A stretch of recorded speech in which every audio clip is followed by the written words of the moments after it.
여러분 안녕하십니까, 송장섭입니다. 시청자 여러분께서는 혹시 호모 헌드레드의 뜻을 아십니까? 바로 100세 이상 장수하는 사람들이 보편화되는 시대를 일컫는 말입니다. 이렇게 사람들의 평균 수명은 100세를 넘보고 있지만 대부분 50대에 은퇴를 하면서 은퇴 이후 50년을 어떻게 살아갈지 고민하는 분들이 많아지고 있습니다. 송장섭의 파워토크, 오늘은 한국은퇴연구소 우재룡 소장 모시고 행복한 은퇴 설계 방법에 대해 이야기 나눠보도록 하겠습니다. 소장님 반갑습니다. 네, 안녕하세요. 예. 요즘 이제 베이비 부모들의 은퇴 이야기가 많이들 나오고 있고 또 은퇴에 대해서 많은 관심들을 갖고 있는데 아마 소장님께 은퇴 관련해서 묻는 분들이 상당히 많을 것 같은데 오늘 방송 보시면 좀 도움이 되지 않을까 싶습니다. 네, 지금부터 네, 이제 감사합니다. 궁금한 사항들 하나하나 좀 여쭤보겠습니다. 소장님께서는 이제 은퇴 설계의 한국형 모델을 만드신 분으로 상당히 유명하시고요. 또 경력을 보니까 경영학 박사시고 애널리스트고 자산관리 연구 소장도 역임하셨고 네. 상당히 화려한 경력을 가지고 계신데 왜 은퇴 설계자로 이렇게 나서게 되신 겁니까? 예, 사실 저는 펀드 매니저를 교육시키고 심사하던 사람입니다. 예. 마치 축구 시합에 축구 선수가 있으면 뒤에 심판이 있듯이 심판과 같은 역할을 하던 사람인데 왜 은퇴에 대해서 이야기를 하느냐 궁금해하시는 분들이 많은데요. 제가 90년대 말에 이 펀드라는 걸 한국에 도입하고 활성화시키는데 노력을 했는데요. 예. 그러다 보니까 외국에서는 이 펀드 자금이 노후 자금이더라고요. 그래서 펀드로 적극적으로 투자해서 예적금이 아니고요. 예. 예금이나 적금이 아니라 펀드로 노후 자금을 마련하는 걸 보고 그걸 가지고서 이제 한국에도 고령화가 오니까 이 펀드가 노후 자금으로 연결되겠구나 하면서 제가 노후 설계에 눈을 뜨게 되겠습니다. 그래서 주로 저는 이제 유럽하고 미국에서의 그 은퇴 모형을 한국으로 이렇게 많이 소개했습니다. 적립식 펀드 투자 이런 걸 막 소개하고 노후 준비를 하세요 뭐 이랬는데 하다 보니까 이게 외국 모형인 거죠. 우리한테는 잘 안 맞는다는 것을 발견했습니다. 예. 그래서 한국형으로 좀 만들어서 우리에게 맞는 이런 한국화된 은퇴 설계를 해야 되겠다. 이러면서 요 근래에는 이제 자산 관리는 뭐 조금 줄이고요. 이제 노후 준비, 은퇴 설계로 돌아선 것이죠. 예. 우리나라 같은 경우는 예전에 농경 사회에서는 사실은 은퇴라는 말이 필요 없었지 않았습니까? 그런데 이제 산업화가 되면서 대부분 기업에서 이제 50대만 넘어서면 이제 퇴직을 하게 되고 이제 은퇴를 고민하게 되는데, 그러면 은퇴 설계가 왜 중요한지, 그 부분에 대해서 좀. 금방 말씀하신 대로 우리나라는 은퇴라는 말이 없었습니다. 그래서 평생토록 이렇게 쭉 일을 하면서 자녀들하고 어울려서 편안하게 이렇게 사셨던 그런 건데, 기업에서 이제 고령자, 그러니까 나이가 많은 그 근로자를 내보내야 되지 않습니까? 예. 그러니까 은퇴라는 개념을 쓰기 시작했고요. 산업화 이후에 유럽에서 쓰던 거를 우리도 가져온 거죠. 그래서 현재 물러나는 나이를 보면 정관상으로는 아마 한 55세에서 한 58세 사이에 정년퇴직 날짜가 정해져 있지만 기업들이요. 보통 나가는 나이는 53세입니다. 네. 그러니까 53세면 은퇴를 해서 사회에 나와야 되는데, 이 은퇴 설계가 왜 중요하냐면 과거에는 그냥 뭐 아픔 앞만 보고 달렸죠. 자녀 키우고 집 마련하고 열심히 일하다 보면 내 노후가 해결되겠지 했는데 53세 정도의 회사에서 물러나왔고 사회에 나오니까 여전히 체력은 젊고 지력도 떨어지지 않았는데도 불구하고 평균 수명은 거의 90에 육박한대요. 약 한 30년 내지 40년의 삶이 남게 된 거죠. 옛날에는 10년 정도의 삶이 있었거든요. 예, 맞습니다. 뭐 노후라는 게 수명이 60대, 70대였으니까 10년 정도의 노후 생활이 있었는데 이제는 30년 내지 40년의 노후 생활이 있는 데다가 자녀는 한 명으로 줄었습니다. 그러니까 독립된 삶을 살아야 되고 예. 좀 더 행복하게 살아야 되니까 이제 은퇴 설계라는 말을 자연스럽게 쓰기 시작한 거죠. 그래서 과거에는 은퇴라는 말 쓰면 화를 냈는데 요즘은 받아들이기 시작했습니다. 은퇴라는 말 쓰면 나도 준비해야죠 이러는데요. 사실 은퇴라는 말을 영어로 보면 리타이어입니다. 근데 그거를 두 개를 쪼개보면 리타이어, 타이어를 갈아 낀다는 뜻이거든요. 아주 재미납니다. 그러니까 타이어를 갈아 끼고 다시 달린다, 새롭게 시작한다가 은퇴의 진정한 의미지. 예. 완전히 물러나서 전원생활을 한다, 시골에 가서 산다, 뭐 이런 것은 아닌 것 같습니다. 그래서 은퇴 설계가 왜 중요하냐면 너무 지루하고 뭐 즐기는 식의 소극적인 개념에서 떠나가지고 좀 더 적극적으로 자기의 삶을 추구하기 위해서는 은퇴라는 말을 받아들이고 다시는 은퇴하지 말아야 된다 이거죠. 삶에서 다시는 은퇴하지 않도록 제대로 된 설계를 해야만 그 정년 이후의 삶이 약 30년 이상의 삶이 행복하다라는 것입니다. 예. 그럼 어떻습니까? 지금 우리나라 국민들의 은퇴 준비 잘 되고 있습니까? 어떻게 평가하십니까? 제가 여러 차례 이게 설문을 해보니까 뭐 정부도 설문을 많이 하고 있습니다. 실태 조사를 많이 하고 있는데 예. 다양한 실태를 조사해봤자 아주 똑같은 결과가 나오는데요. 뭐냐면 약 3분의 1은 노후 자금이 전혀 없습니다. 3분의 1이. 예, 3분의 1은 노후 자금이 전혀 없고 3분의 1은 한 반 정도 있습니다. 예. 나머지 3분의 1은 어느 정도 여유 있게 준비가 되어 있습니다. 그러니까 어떻게 보면 3분의 1은 노후 준비가 안 돼 있고요. 3분의 2는 어느 정도 돼 있지만 취약하다 이렇게 볼 수 있고요. 이거는 돈 문제고요. 예. 사실 돈 문제보다 더 심각한 거는 돈 이외의 노후 준비가 돼 있느냐. 즉 사회 활동, 그다음에 취미 여가, 건강 관리, 그다음에 여러 가지 사람과의 관계 이런 게 돼 있느냐 조사하니까 가장 취약한 게 바로 취미 여가였습니다. 예. 일만 했던 거죠. 그래서 뭐 사실 은퇴하면 남성들은 다 산으로 가고 여성들은 뭐 커피숍에서 수다를 떤다고 하는데요. 그 정도로 아주 지루한 삶이 열린다는 것을 발견했는데요. 그러니까 설문을 해보면 첫 번째는 내 노후 자금이 없다라고 대답하지만 조금만 더 물어보면 지루한 노후 때문에 걱정이 된다라고 이야기하니까 우리나라 사람들의 노후 준비, 즉 은퇴 설계는 낙제점입니다. 예. 이제 소장님한테 은퇴를 앞둔 분들이 아니면 이제 막 은퇴하신 분들이 여러 가지 이제 상담을 받으러 많이 오실 텐데 그분들이 오셔서 소장님께 질문하는 가장 큰 고민은 어떤 겁니까? 예, 아까 말씀하신 대로 역시 노후 자금이죠. 내 노후 자금이 과연 충분합니까? 이렇게 물어보죠. 그러면 꼼꼼하게 계산해주면 참 많이 들겠죠. 일단 금융기관식으로 제가 계산을 하면 예. 5억, 10억이 그냥 계산이 견적이 나옵니다. 그러면 보통 공포에 질리죠. 그래서 사실은 이런 계산 방식이 문제가 있는 겁니다. 우리나라의 현재 금융기관들이 쓰는 노후 자금의 계산 방식은 지나치게 비쌉니다. 예. 아마 상품을 팔기 위한 거라고 이야기하죠. 이런 거를 일부에서는 공포 마케팅이다. 즉 겁을 줘서 빨리 보험이나 연금 상품이나 가입하도록. 펀드를 가입하도록 하는 거 아니냐, 겁을 주는 거 아니냐, 뭐 이렇게 하는 비난도 현재 받고 있습니다. 예. 그래서 노후 자금이 저는 불안합니다라고 이야기를 하면서 저한테 노후 상담, 이제 은퇴 상담을 하지만 조금만 그 마음을 들여다보면 돈 문제가 아닌 것이죠. 그래서 제가 이렇게 질문을 합니다. 한국형 은퇴 설계란 3가지 질문에 답을 하십시오라고 하면서 첫 번째, 어디서 사실 겁니까?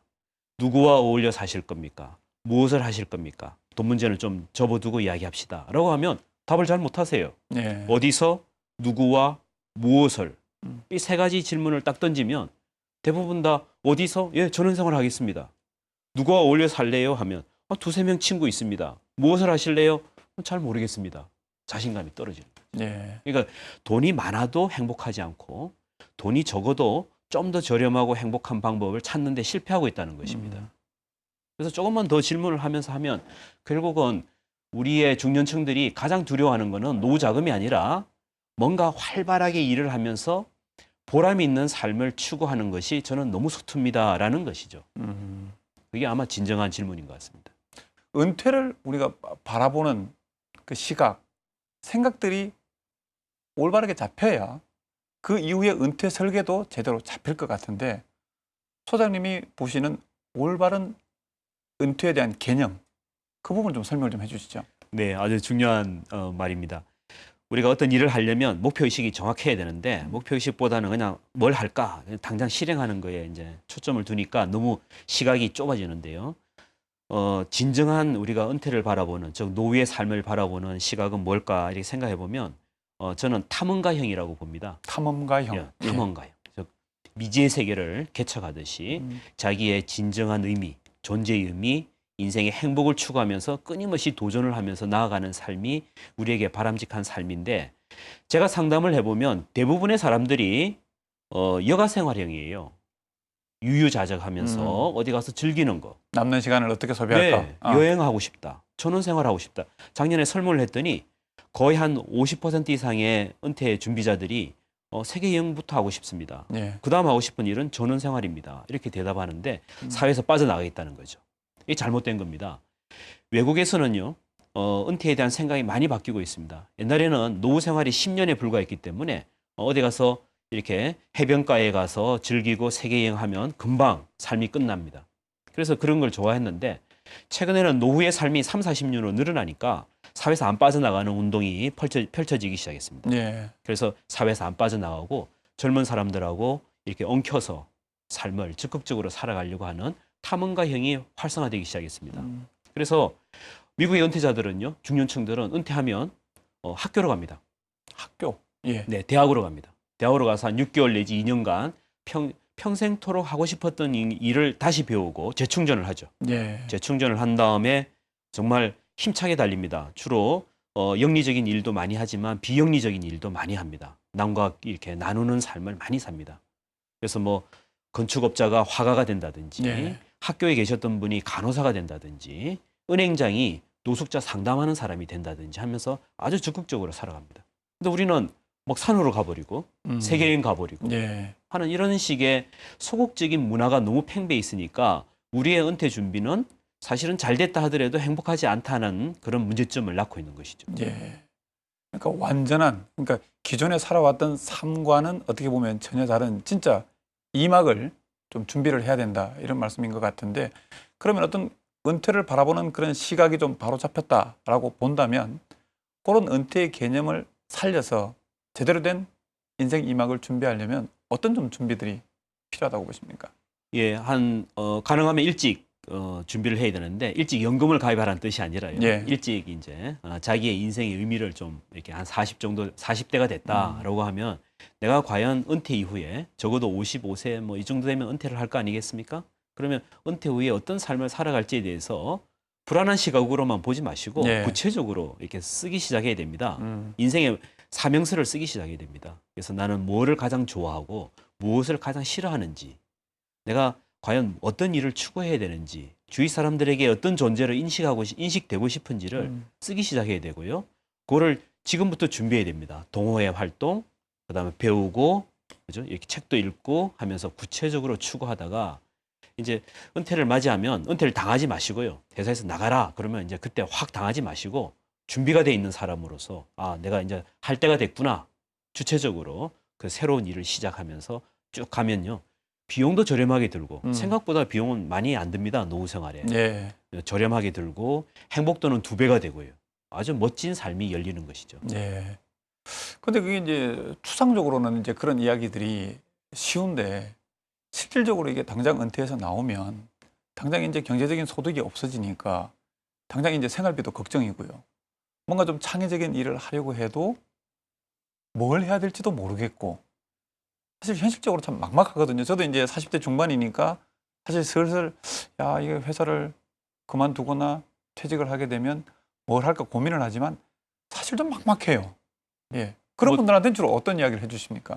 지금 우리 그 베이비 부모들이 대부분 다 비슷한 상황입니다. 그래서 베이비 부모들이 딱 이제 회사에서 물러나면요. 6개월 내에 일을 하고 싶다. 이렇게 답을 합니다. 예. 거의 80%가. 불안해서 쉬지도 못해요. 6개월 내에 일을 하고 싶다. 첫 번째 답하고요. 어떤 일을 하실래요? 물으면 본인이 하던 일 근처에서 잘 알든 잘 알든 하던 일 또는 하던 그 영역 근처에서 익숙한 일을 계속하고 싶습니다. 이렇게 이야기하고요. 자기 개발을 하는 사람은 거의 없습니다. 예. 자기 개발하는 사람은 거의 거의 10명 중 한 2명 정도에 불과하고요. 그냥 익숙한 일을 계속 하려고 합니다. 급여는 얼마 정도 원하세요? 하면 150에서 한 200만 원이면 충분합니다. 이렇게 대답하세요. 그래서 뭐 취직은 쉽지 않죠. 일자리는 많지 않으니까. 다들 취업하는데 한 2년 걸립니다만은 제가 또다시 조사를 했습니다. 취업에 성공한 분들을 조사했어요. 정년 퇴직 이후에 또다시 일을 하시는 분들을 조사를 해갖고 행복하십니까? 물으니까 거의 한 60-70%가 불만이에요. 행복한 게 아니에요. 본인이 원해서 취업을 하셨는데. 네네. 예. 불만이에요. 왜 불만이십니까? 하니까 이 보수가 마음에 안 든다. 너무 보수가 낮다.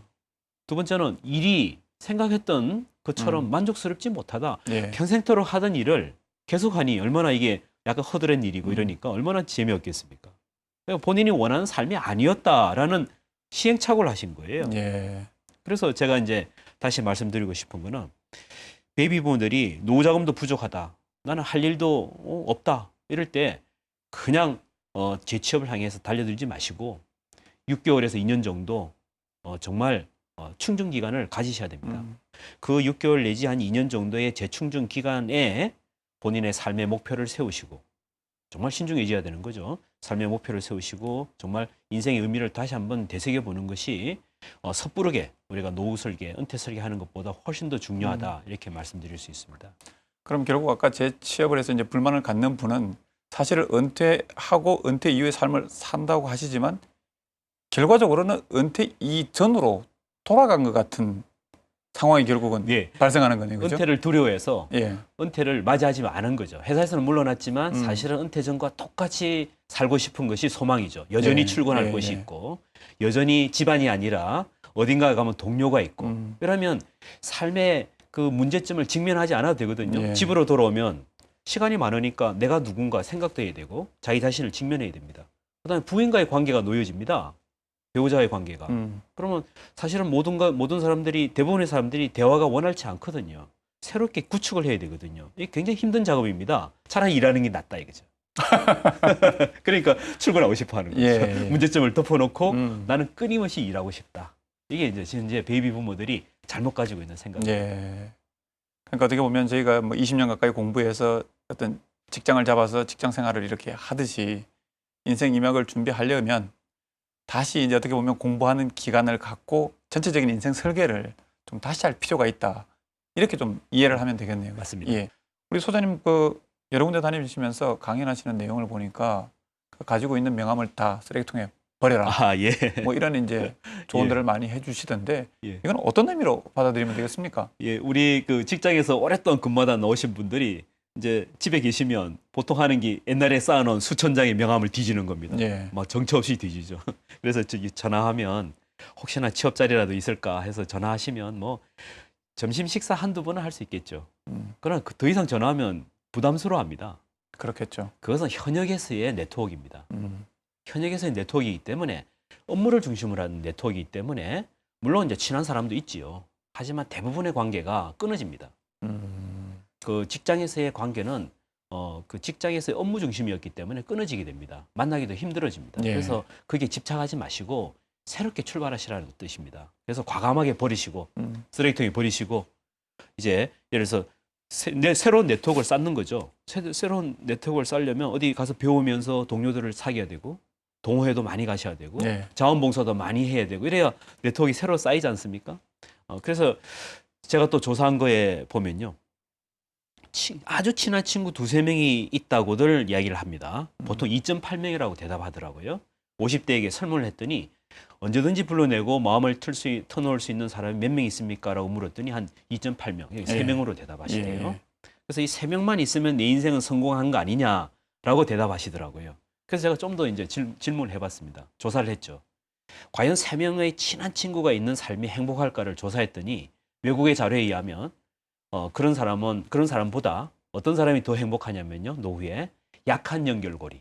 그러니까 취미생활이나 자원봉사를 중심으로 이게 50대, 60대에 만났던 약한 연결고리에 다양한 연령층의 사람이 많으면 많을수록 행복하다는 것을 발견했습니다. 아, 그렇습니까? 네네. 예. 그래서 지금 우리의 중장년층들이 친구 관계를 너무 집중하게 아주 그 좁게 가져가거든요. 집중해서 문제가 있습니다. 그러니까 다양한 활동을 통해서 약한 연결고리의 다양한 계층들과 부드럽게 지내는 자세.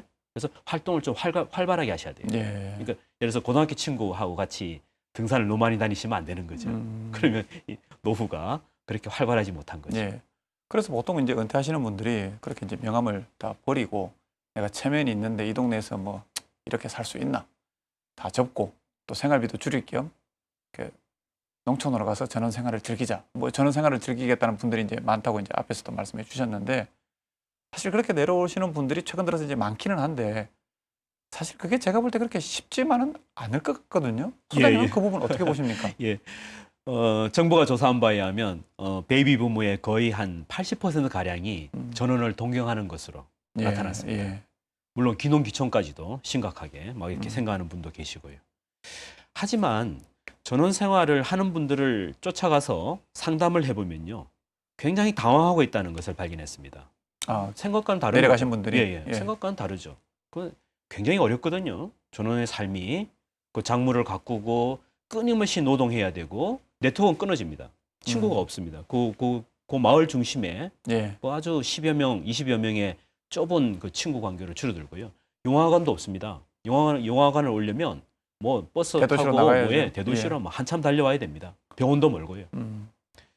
그래서 전원생활이 과연 우리가 동경하는 거는 맞는데 정말 노후에 바람직한 방법이냐에 대해서는 논란이 아주 큽니다. 예. 사실 제가 말씀드리고 싶은 게요. 전원생활을 잘 하시려면 어떻게 해야 되느냐 하지 마시라는 게 아니고요. 잘 하려면 어떻게 해야 되느냐를 말씀드리고 싶어요. 그래서 세계적으로 전원생활을 하면 그 최고의 우리가 그 표본이 되는 사람이 있습니다. 미국에 있는 분인데 미국에서 이제 돌아가신 분인데요. 스캇 니어링이라는 사람이 있습니다. 예. 그 부인은 이제 헬렌 니어링인데요. 이 니어링 부부가 전 세계 전원생활의 표본인데요. 이 스캇 니어링은 45세에 대학교 교수였는데요. 45세에 뉴욕에서 저 먼 섬으로 갑니다. 먼 섬으로 가서 아주 전원생활을 하겠다. 이제 도시에서 빠져나가겠다 하면서 55년간에 100세에 사망했으니까 55년간의 부부가 독립된 정말 멋진 전원생활을 합니다. 예. 그래서 그분을 다 우리가 동경하는 거거든요. 그분이 책에서 어떤 말을 남겼냐면 전원생활을 하실 분들은 다음의 말을 명심하십시오라고 한 다음에 하루의 일과를 3등분 하라는 거죠. 4시간의 노동, 4시간의 자기개발, 4시간의 좋은 사람과의 교류, 이 세 가지 활동을 섞어서 잘할 수 있는 사람만이 전원생활에서 성공한다. 예. 이렇게 이제 이야기를 했습니다. 참 이게 명심해야 될 말입니다. 우리 전원생활하면 눈 뜨자마자 일을 시작해서 해질 때까지 일을 합니다. 행복하지 않습니다. 자기 개발도 해야 되고 사람과 어울려야 되거든요. 그러니까 스캇 니어링이 한 말을 꼭 명심하셔서 예. 전원생활을 하시더라도 그런 균형된 삶을 추구하셔야지 지나치게 한 방향으로 이렇게 빠져들면 안 될 것 같습니다. 그냥 모두 털어내고 자연 속에서 그냥 편안하게 살겠다. 그건 아니란 말씀이시죠? 예, 누가 그러는데요. 소나무는 말을 하지 않는다. 이렇게 예. 얘기하거든요. 외롭다는 뜻이죠. 네. 알겠습니다. 근데 이제 방금 예를 들어준 그분은 이제 45세에 이제 어떻게 보면 전원생활을 시작을 하셨다 그러는데 그러면 우리 기준으로 봤을 때 아직 은퇴할 나이는 아니지 않습니까? 그죠? 네네. 그러면 은퇴 준비라는 거는 딱히 뭐 시작점이 없을 것 같은데 30대, 40대, 50대 연령별로 어떻게 보면 은퇴를 보는 시각도 그렇고 준비해야 될 것도 그렇고 조금은 다를 것 같은데 연령별로 어떤 뭐 좀 준비해야 될 것들 이런 것들이 있을까요? 네, 네. 이제 은퇴를 준비하는 연령이 점점 이렇게 빨라지고 있답니다. 네. 상당히 긍정적인데 좀 어떻게 보면 좀 약간 마음이 우울하기도 합니다. 워낙 정년퇴직 나이가 당겨지니까 이제 30대들도 노후 준비해야 된다. 뭐 이 말인 거죠. 그래서 20, 30대는요. 최고의 은퇴 준비가 자기가 하는 분야에서 정말 1인자가 되는 것이 최고의 은퇴 설계입니다. 돈을 마련하는 게 아닙니다. 예. 연금 하나 가입하는 게 행복한 은퇴 준비가 아니라요. 자기가 하는 일에서 최고가 되는 겁니다. 거기에 정말 보람을 싣고 몰입하고 몰입하면 창의적이 되거든요. 아무리 허드렛 일이라도요. 몰입해서 하다 보면 그 분야의 최고가 돼버립니다. 예. 그러면 조기 은퇴도 할 수 있습니다. 그래서 30대는 직장에서 최고가 되도록 노력하라. 이것이 아마 최고의 그 은퇴 자산이 되는 거죠. 은퇴 설계도 되고요. 40대는 이제 조심하실 게 자녀에 올인하지 말아야 됩니다. 과도한 사교육비 지출과 과도한 주택 수요, 그러니까 주택을 과소비하는 거죠. 예. 이 두 가지가 지금 40대 은퇴 준비를 저해하는 요소인데요. 이 두 가지를 현명하게 피하셔야 됩니다. 사실 뭐 우리 모두가 다 알듯이 사교육비를 과도하게 우리가 쏟아부었다 하더라도 자녀가 공부 잘하는 건 아니고요. 공부를 잘한다 하더라도 사회 나와서 출세하는 건 아니거든요. 창의력이 부족하고 인간관계에 힘이 부족하면 성공 못하지 않습니까? 그러니까 자녀하고 따뜻한 관계, 멋진 부부 관계를 가져가는 게 사교육비를 쏟아붓는 것보다 더 중요하죠. 예. 그다음에 주택을 과소비하는 거는 좀 피하셔야 될 것 같아요. 40대들은. 그리고 40대라면 개인연금 펀드, 개인연금 저축, 왜 소득 공제되는 거 있지 않습니까? 예, 예. 400만 원까지 소득 공제되는 개인연금 저축은 꼭 하셔야 되고 퇴직금을 중간에 찾아 쓸 수가 없습니다. 그러니까 그 관리 잘 하셔야 되고요. 이제 50대가 되면 이제 본격적으로 오늘 쭉 이야기한 그 모든 내 인생을 짚어보고 앞으로 20, 30년간 멋지게 살려면 사회에서 빠져나가지 않고 소극적인 생각을 하지 않고 적극적으로 사회에 참여하면서 멋지게 살기 위해서는 어떻게 해야 되는가를 진정으로 따져봐야 되는 그런 상황이 되는 것이죠. 예.